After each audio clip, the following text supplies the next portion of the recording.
Okay, let me see. Wow, it works. Nagpapanggap po akong ano. Nainggit ako kay Grace Lee.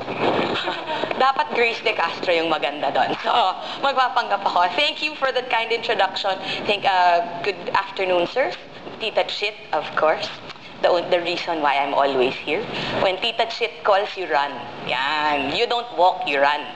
Okay, so ang dahilan ng pagpunta namin dito ay dahil kay Tita Chit. Alright, this is what I'm about to do this afternoon. No? I like calling it Pursuing a Corporate Career 101. Or, if you see at the bottom, no, under that, it says, when we graduate, what now, brown cow? Okay? Kasi, I hope I can speak, I can change from English to Filipino. Yes? Filipino. Okay. I will probably agree with Dr. Dairit. Okay? I think the Ateneans, please don't tell the other schools, but I think the Ateneans produce the best graduates by far in the Philippines. Do you agree? Parang hindi kayo agree. Atenista tayong lahat, graduate ako eh. So, dapat the best tayo. Sabi nga ni Dr. Dairit, top 50, nasa 50. Please, nasa 50, diba? So, focus on your blessings. Yan ang ano ko ngayon. Yan ang theme ko today. Congratulations. I think it does show the quality of education that you guys have here. However, I will also agree. I answered that survey. So I will agree, I will tend to agree. There is still a lot of things we can develop on as Ateneans. Okay? You already have a foot in the door when you graduate from Ateneo. Okay? Let's be honest. Things like this, you will probably not find a senior executive like me in most other schools. Okay? You need to remember that. Things like this are done for you by the Ateneo. There is no other school, and I'm not saying this because I love you, Tita Chit, but it's because I also love you. But the mere fact is, your placement office is, and I say this because I deal with a lot of placement offices and directors nationwide, this is probably the best placement office you will find. Si Tita Chit, kulang na lang ibenta kayo sa labas. Please take our graduates. Here, you want more? Ganyan si Tita Chit. Okay? I have been to schools where I have gone there, been there. They refuse to give me names. Tita Chit, on the other hand, do you want us to cross-reference? Okay? Advance na ang placement nyo. Okay? The thing is, more often than not, and this is the sad part, you don't take advantage of that. How many of your batchmates are actually not here but are either doing other things that may seem very important to them? Okay, but in hindsight, let me put it this way. Your next 30 minutes here or your next hour here will probably, if nothing else, give you at least one insight to make you more saleable. At least one. I will promise you that. You walk out this door later, my promise is you will be better than when you walked in. Fair enough? I don't think that's a bad 60 minutes now. Diba? Oh, first slide pa lang yun, wala pa akong sinasabi. Next, please. This is what we'll cover. Pagbigyan nyo na ho ako, kailangan ng intro to Nestle. Konti lang. Okay? Kasi kami naman yung, presenter nyo sa January. Pagbigyan nyo na ako para hindi ako mapagalitan, diba? Konti lang. Some of you may or may not know stuff about Nestle. We'll do a bit of intro on that. I wanted to also cover employers' expectations. What is it that we look for? You know, I'm an employer. Okay? I'm your make or break. I'm the recruitment head. If you pass me, you're pretty much 50% through. Okay? You do not pass me or any of the two ladies who are sitting here. I will introduce Ileana Indayos, my recruitment account manager. Leslie Cheng, who's one of my corporate management trainees in HR. Wait. Okay? If you don't pass them, wala na yan. Your career in Nestle will not even begin. Okay, so that's what we'll cover. We'll talk about tips on resume writing, how to ace your interview, I'll give you tips. And then we'll talk about career mapping. This is good. How many here are juniors? Juniors. Required to, mga anak? Hindi. Matalino kayo. Hindi yan joke. Matalino kayo. Matalino kayo. Simply because being here, you have an edge up over everyone else who's out there.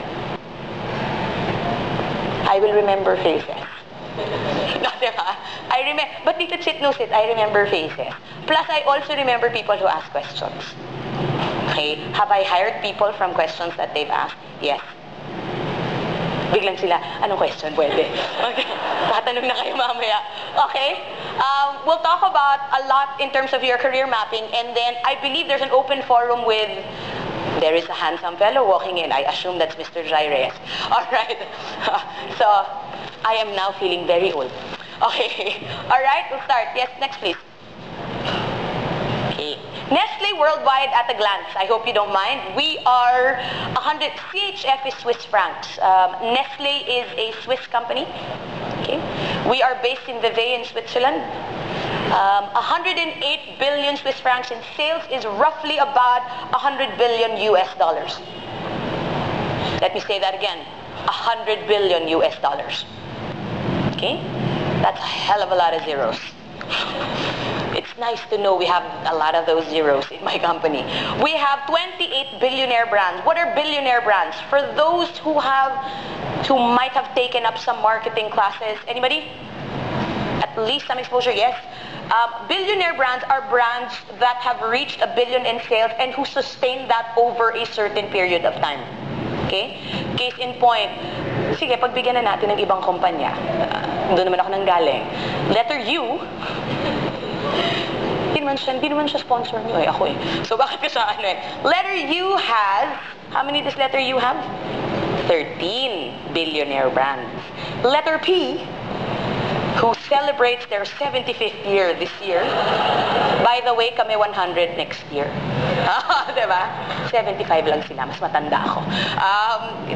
Letter P has 23. We have 28. Yun lang. Okay. Baka lang interesado kayo. Yan. We have over 280,000 employees all across the world, 449 factories. Proud to say by 2012, this will become 450 because we're opening up one more in the Philippines. Yay! More work for the Filipino. Good job. We broke ground already, so that's in Tanawan in Batangas. We operate in 83 countries. Our products, Nestle products, are available in every country in the world but one. My Mylis are not allowed. Hello, Mylis. I see you're not allowed to tell me well. For the non-Mylis in the room, okay, we are present in every country in the world but one. Anybody who can tell me what that country is? Yes, ma'am. Parang siguro kilala kang Miley, no? Dalawa. Here you go. Of course. See? It pays to be in my talks. Here you go. Enjoy. Don't share. Don't share. Let them answer. Okay? North Korea, sir. Because there is nothing in North Korea but North Koreans. Yes. Okay. Diba? Yun lang sila eh. These are some of the brands you may be familiar with. The lovely lady has just gotten herself a Kit Kat. Some other brands you may or may not be familiar with. Friskies is a pet food. Nescafe, Stouffer's is a brand that we produce for institutional establishments. Lean Cuisine is something that's available in the States. It's like those microwave dinners, but ours is definitely more tasty. Nesquik, Nido. Sinong laking Nido? Ako yun. Nido, my son is now a Nido child, Nido kid. Nido. Nestle, the one that looks like a heart and a kiss in one, that's confectionery. That's chocolate. Nestle Nutrition Ice Cream. Dryers is an ice cream brand. Nespresso, Carnation, Dogchow, etc. Some of the other brands we own that you may not know of would be internationally is Häagen-Dazs. Yeah, that always elicits the, yes, we do. We recently bought out the American pizza chain of Kraft Foods. We also own 30% of L'Oreal. Yes. Yan ang nutrition, health, and wellness. Diba? May kasamang beauty. Diba? Kasama yon sa nutrition, health, and wellness. We are the #1 food and beverage company in the world. The next one, number 2 is half our size. Huwag na natin siyang pag-usapan, kalahati lang naman siya. Okay, next please. Right, our beginnings in the Philippines. Ma'am, can you just press through? I'm just going to show you. 1911 was when you can keep pressing until we get to the end. Thank you very much. Our first office was built in 1911. We've actually been around since the 1890s. Kaya lang walang proof kasi wala pang resibo. So, 1911, nagka-resibo na kami. So, meron ng office. Hence, we turn 100 years next year. So, hintayin nyo yung 100 years namin. O, diba? 75 lang yung isa, diba? Okay. Inaaway talaga eh. Hindi ko siya inaaway. Gusto ko siya. Mas malaki lang kami. 1960, diba? 1960s, we opened up our first factory. NutriPro was a joint venture that we had with San Miguel Corporation. Obviously, they had been here first. They were doing manufacturing first. We were, before we did manufacturing, we were a distribution office. Okay. In 1962, we started Nescafe production. In 1964, we launched Milo. 1970, mas matanda pa sa akin ng Nido. Proud to say. Okay. 1976, we launched Bear Brand. 1976 was also the year we opened up our own first factory, which is in Cabuyao. Several years later, Cagayan de Oro also opened. Then we changed our name to Nestle Philippines in 1986. Okay. 1991, we just pioneered like a joint venture. It's like a joint regional complementation. It's pretty much manufacturing, doing manufacturing for each other. We opened up a Lipa factory in 92. Do you guys know where our head office is? Here. We are in Rockwell in Makati. That's the actual building. It's not that small, obviously. In 1998, we became a wholly owned subsidiary of Nestle. So 100% owned na kami by the mother company. 2007, we launched our business services. It's in Maykawayan, Bulacan. Then 2009, we opened Pulilan Factory. 2 years from now, I'm going to put another picture there. 2012 is the opening of the Tanawan Factory in Batangas, in the Philippines. That is the state-of-the-art factory of the future. Highly automated. Producing Bear Brand and Coffee Mate and coffee. So, social na ang Coffee Mate nating lahat. Okay, next please. This is, I like showing this because some people think, uy, ganda ng models nyo. Empleyado ho namin yan. The guy is Joey Uy. He is in his 40s. Yan ang nagagawa ng Nutrition, Health, and Wellness. Mukhang 20 lang yan. Diba? Joey Uy is our business executive manager for confectionery. That is his lovely wife. Those are his 2 kids. I like showing this picture because it really stands for what Nestle is about. We are, at the end of the day, about family. We are also about nurturing. If you see, they're all holding hands. Yan. Laking nido lahat ng mga batang yan. Okay? Can you, next slide, please? There. Our mission is very, very simple. It's always about nurturing generations of Filipino families. Okay. We've done it for 100 years. We will still be here in the next 100 years and beyond. There is no question. Okay. Next, please. Nestle Philippines today, proud to say, we are an 86 billion peso company. Okay.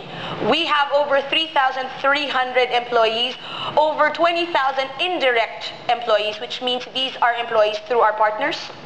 Okay, joint ventures, partners, third party, etc. We supply 23 countries. We have 91 distributors, 200,000 trade accounts. This I'm actually proud of. We are the #1 taxpayer in the country. Nagbabayad po kami ng taxes. Okay? And we are proud of that. Walang mga tax cuts dyan, kung ano-ano. Hindi namin tinatago. Napupunta yan sa gobyerno para gamitin, hopefully, para sa atin. Okay? We are the #3 advertiser in the country. We're the #6 company in terms of the top Philippine corporations. We are the only consumer goods company in the top 10. No, the letter U nor the letter P do not show up there. I just thought I'd share that with you. Next, please. This is how we look like. You can press through, please. Thank you.